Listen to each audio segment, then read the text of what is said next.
Hello friends, അപ്പോൾ ഇന്നത്തെ ക്ലാസ്സിൽ നമ്മൾ ചൈൽഡ് റൈറ്റ്സ് ആൻഡ് പ്രൊട്ടക്ഷൻ എന്ന ബുക്കിലെ ഫസ്റ്റ് യൂണിറ്റ് ആണ് കോൺസെപ്റ്റ് ഓഫ് ചൈൽഡ് റൈറ്റ്സ്. ഇതിൽ ചൈൽഡിൻ്റെ മീനിങ്, റൈറ്റ്സിൻ്റെ മീനിങ്, ചൈൽഡ് റൈറ്റ്സിൻ്റെ മീനിങ്, അതുപോലെ why should children have rights, അതുപോലെ തന്നെ ഹിസ്റ്റോറിക്കൽ ട്രീറ്റ്മെൻറ്റ് ഓഫ് ചിൽഡ്രൻ, ഇത്രയും കാര്യങ്ങളാണ് ഡിസ്കസ് ചെയ്യുന്നത്. ഓക്കെ, അപ്പോൾ നമുക്ക് എന്താണ് ചൈൽഡ്? നമുക്കതിൻ്റെ മീനിങ് നോക്കാം.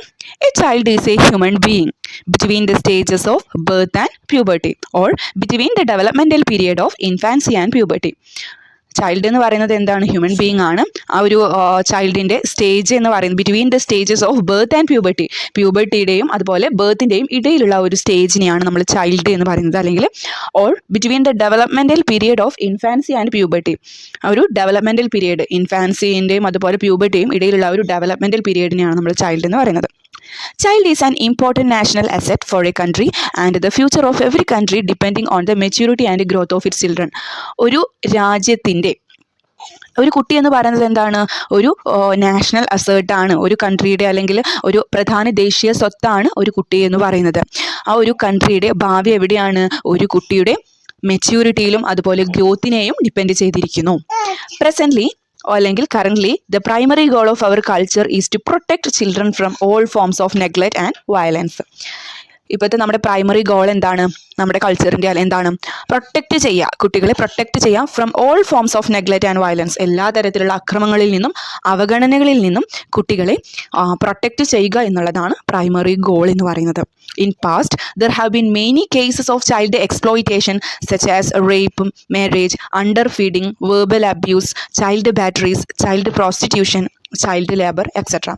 What do you mean by underfeeding? അതായത് ഒരു നമ്മൾ കൊടുക്കാതിരിക്കില്ല ഒരു ആക്ഷൻ എന്താണ്? കുട്ടികൾക്ക് not giving person or animal enough food, അവർക്ക് മതിയായിട്ടുള്ള ഫുഡ് നമ്മൾ നൽകാതിരിക്കുന്ന അവസ്ഥയാണ് അണ്ടർ ഫീഡിങ് എന്ന് പറയുന്നത്. Okay, verbal abuse, child batteries, child പ്രോസ്റ്റിറ്റ്യൂഷന്, ചൈൽഡ് ലേബർ, ഇതൊക്കെ എന്താണ്? ഇത്തരത്തിലുള്ള ഒരുപാട് ചൈൽഡ് എക്സ്പ്ലോയിറ്റേഷൻ നമ്മുടെ ഭൂമിയിൽ നിലനിൽക്കുന്നുണ്ടായിരുന്നു. One of the most important issue to be discussed in this new millennium is the issue of children's right. അതായത് ഈ ഒരു പുതിയ മില്ലേനിയത്തിൽ നമ്മൾ ഡിസ്കസ് ചെയ്യേണ്ട വളരെ ഇമ്പോർട്ടൻ്റ് ആയിട്ടുള്ള ഇഷ്യൂ എന്ന് പറയുന്നത് എന്താണ്? ചൈൽഡ് റൈറ്റ്സ് തന്നെയാണ്. അടുത്തതായിട്ട് നമുക്ക് റൈറ്റ്സിൻ്റെ മീനിങ് നോക്കാം. Rights emerge from the needs and desires. However, the most basic needs are referred to as rights.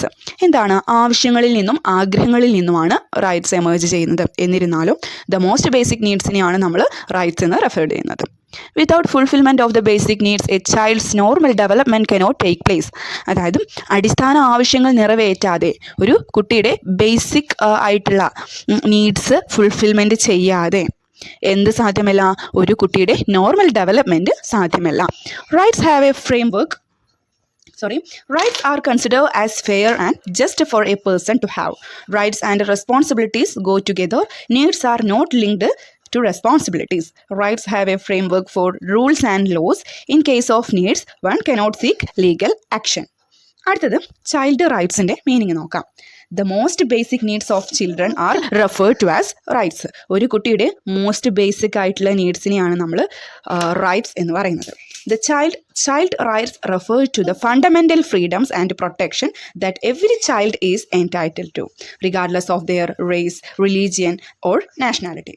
These rights include the rights to education, health care, protection from exploitation and abuse, and the right to grow up in a safe and nurturing environment that supports their development and well-being. എന്താണ് ഇവിടെ nurturance എന്നുകൊണ്ട് ഉദ്ദേശിക്കുന്നത്? Nurturing means emotional ആയിട്ടുള്ള and ഫിസിക്കലായിട്ടുള്ള ഒരു nourishment, care given to someone. അതായത് നമ്മൾ emotional ആയിട്ടുള്ളതും ഫിസിക്കലായിട്ടുള്ള ഒരു നറിഷ്മെൻറ്റ് ഒക്കെ കെയറൊക്കെ ഒരാൾക്ക് നൽകുന്നതിനെയാണ് നമ്മൾ നർച്ചറൻസ് എന്ന് പറയുന്നത്. ഓക്കെ, അപ്പോൾ ഇത്രയും കാര്യങ്ങളാണ് ചൈൽഡ് റൈറ്റ്സിൻ്റെ meaning. Historical treatment of children ancient ടൈംസിലും മിഡിൽ ഏജസ് ഇൻ യൂറോപ്പ്, അതുപോലെ ഇൻഡസ്ട്രിയൽ റവല്യൂഷനും, അതുപോലെ 20th സെഞ്ച്വറിയിലും ആ ഒരു കാലഘട്ടത്തിലൊക്കെ എങ്ങനെയായിരുന്നു എന്നുള്ളതാണ് നമ്മളിവിടെ നോക്കുന്നത്. അതായത് ഡിഫറെൻറ്റ് ഇറാസിലും അതുപോലെ കൾച്ചറിലും ഗണ്യമായിട്ടുള്ള വ്യത്യാസങ്ങൾ ഈ ഒരു ഹിസ്റ്റോറിക് ട്രീറ്റ്മെൻറ്റ് ഓഫ് ചിൽഡ്രനിൽ കണ്ടിട്ടുണ്ടായിരുന്നു. ആൻഷ്യൻ ടൈമിൽ Ancient times, children often worked alongside adults from a young age and were considered to be under the authority of their parents or organizations. In many societies, childhood as a distinct phase of life was not as recognized as it is today. അതായത് ഇന്നത്തെ കാലത്ത് കുട്ടികൾക്കൊരു distinct ആയിട്ടുള്ള ഒരു face ഒന്നും അന്നത്തെ കാലത്ത് ഉണ്ടായിരുന്നില്ല. ഇന്നത്തെ കാലത്ത് എന്ന് പറയുമ്പോൾ കുട്ടികൾക്കായിട്ടുള്ള പ്രത്യേക അവകാശങ്ങളും കാര്യങ്ങളൊക്കെ ഉണ്ടായിരുന്നു. ആൻഷ്യൻ ടൈംസിലും പ്രത്യേകമായിട്ട് കുട്ടികളെ പരിഗണിക്കുകയൊന്നും ചെയ്തിട്ടുണ്ടായിരുന്നില്ല. മുതിർന്നവരെന്താണോ ചെയ്യുന്നത് അതുപോലെ തന്നെയായിരുന്നു കുട്ടികളും ചെയ്തിട്ടുണ്ടായിരുന്നത്. മുതിർന്നവരോടൊപ്പം ജോലി ചെയ്യുകയും അവരുടെ അണ്ടറിലാണ് അവർ ജീവിച്ചങ്ങനെ പോയിരുന്നത്. അതായത് പ്രത്യേകിച്ച് അവർക്ക് വേണ്ടിയിട്ടുള്ള ആനുകൂല്യങ്ങളും കാര്യങ്ങളും ഒന്നും ഉണ്ടായിരുന്നില്ല എന്നാണ് ആൻഷ്യൻ ടൈംസിൽ പറയുന്നത്. During the Middle Ages in Europe, children from noble families received education and were groomed for their future roles, while children from poorer families often worked in agriculture or trades from the young age to support their families. ആ ഒരു middle ഏജിൽ യൂറോപ്പിൽ കുട്ടികളൊക്കെ Noble ഫാമിലീസിലുള്ള Noble families എന്ന് പറയുമ്പോൾ rich ആയിട്ടുള്ള families ആയിരിക്കും. അവിടെയുള്ള കുട്ടികൾക്കൊക്കെ എഡ്യൂക്കേഷന് കിട്ടിയിട്ടുണ്ടായിരുന്നു. അവരൊക്കെ അവരുടെ ഫ്യൂച്ചർ റോൾസിന് വേണ്ടിയിട്ടുള്ള കാര്യങ്ങളൊക്കെ അവർ ചെയ്യുകയൊക്കെ ചെയ്തിരുന്നു. പക്ഷേ പുവർ ഫാമിലിയിലുള്ള കുട്ടികൾ അഗ്രികൾച്ചറിലും ട്രേഡ്സിലൊക്കെ അവരുടെ ഫാമിലീസിനെ സപ്പോർട്ട് ചെയ്യാൻ വേണ്ടിയിട്ട് അവരവിടെ ജോലി ചെയ്യുകയായിരുന്നു ചെയ്തിട്ടുണ്ടായിരുന്നത്. അപ്പോൾ കുറേയൊക്കെ മാറ്റങ്ങൾ വന്നു. ഉയർന്ന ഫാമിലിയിലുള്ള നോബിൾ ഫാമിലീസിലുള്ള കുട്ടികൾക്കൊക്കെ എഡ്യൂക്കേഷനും അങ്ങനെ കൂടുതൽ പ്രാധാന്യം കിട്ടി തുടങ്ങി. എന്നാലും പാവപ്പെട്ട ഫാമിലീസിലുള്ള കുട്ടികൾക്കൊക്കെ അഗ്രികൾച്ചർ അവർ ആൻഷ്യൻ ടൈംസിലുള്ള പോലെ തന്നെ അവരുടെ ഫാമിലീസിനെ സപ്പോർട്ട് ചെയ്യാൻ വേണ്ടിയിട്ട് കുട്ടികൾ ജോലിക്ക് പോയിരുന്നു. അഗ്രികൾച്ചർ ട്രേഡ്സ് ഒക്കെ ആയിട്ട് അവരങ്ങനെ ജോലിക്ക് പോയിരുന്നു. അടുത്തത് ഇൻഡസ്ട്രിയൽ റവല്യൂഷൻ്റെ ആ ഒരു ടൈമിലാണ്. Industrial Revolution brought significant changes to the treatment of children. Many children were employed in factories and mines, facing harsh working conditions and long hours. This led to social reform movements advocating for child labor laws and compulsory education. അതായത് കുട്ടികളിൽ കാര്യമായിട്ടുള്ള മാറ്റങ്ങൾ കൊണ്ടുവന്നിട്ടുള്ളത് industrial റവല്യൂഷന് വഴിയാണ്. അതായത് ഒരുപാട് children's എവിടെയാണ് ഫാക്ടറികളിലും മൈൻസിലൊക്കെയാണ് employ ചെയ്തത്. അതായത് അവിടെയാണ് വർക്ക് ചെയ്തിരുന്നത്.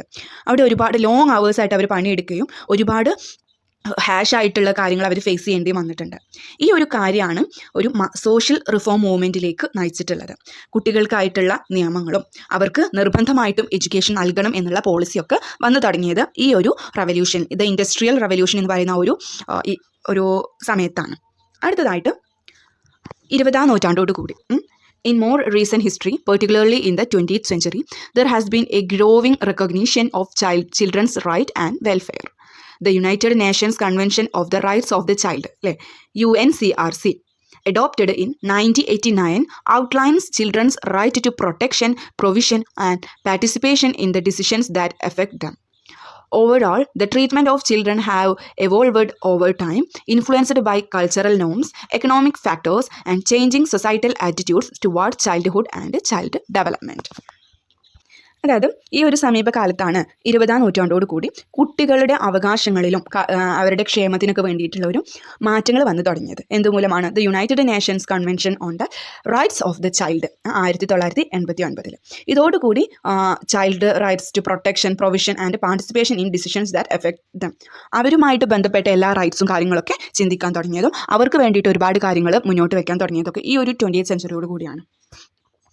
അപ്പോൾ ഇത്രയും കാര്യങ്ങളാണ് ഹിസ്റ്റോറിക് ട്രീറ്റ്മെൻറ്റ് ഓഫ് ചിൽഡ്രനിൽ ഒരുപാട് സ്റ്റേജസ്, അതായത് ഫസ്റ്റ് ആൻഷ്യൻ ടൈംസിൽ എങ്ങനെയാണ് കുട്ടികൾ ഫേസ് ചെയ്തിട്ടുണ്ടായിരുന്നത്, ഡ്യൂറിങ് ദ മിഡിൽ ഏജസിൽ യൂറോപ്പിൽ ആ ഒരു കാര്യം, അതുപോലെ ഇൻഡസ്ട്രിയൽ റവല്യൂഷൻ്റെ ഭാഗത്തുള്ള ചേഞ്ചസ്, അതുപോലെ 20th സെഞ്ച്വറി ആയപ്പോഴേക്കും ഗണ്യമായിട്ടുള്ള മാറ്റമാണ് നമ്മുടെ കുട്ടികളുടെ അവകാശം, കുട്ടികൾക്ക് വേണ്ടിയിട്ട് തന്നെ പുതുതായിട്ടുള്ള കാര്യങ്ങളൊക്കെ കൊണ്ടുവരാനും ഒരു പ്രത്യേക മാറ്റങ്ങളൊക്കെ വന്നു തുടങ്ങിയത്. ഓക്കെ, അപ്പോൾ ഇത്രയും കാര്യങ്ങളാണ് ഇന്നത്തെ ക്ലാസ്സിൽ നമ്മൾ ഡിസ്കസ് ചെയ്തിട്ടുള്ളത്. എന്തെങ്കിലും ഡൗട്ട് ഉണ്ടെങ്കിൽ നിങ്ങൾ താഴെ കമൻറ്റ് ചെയ്യാം കേട്ടോ. Thank you.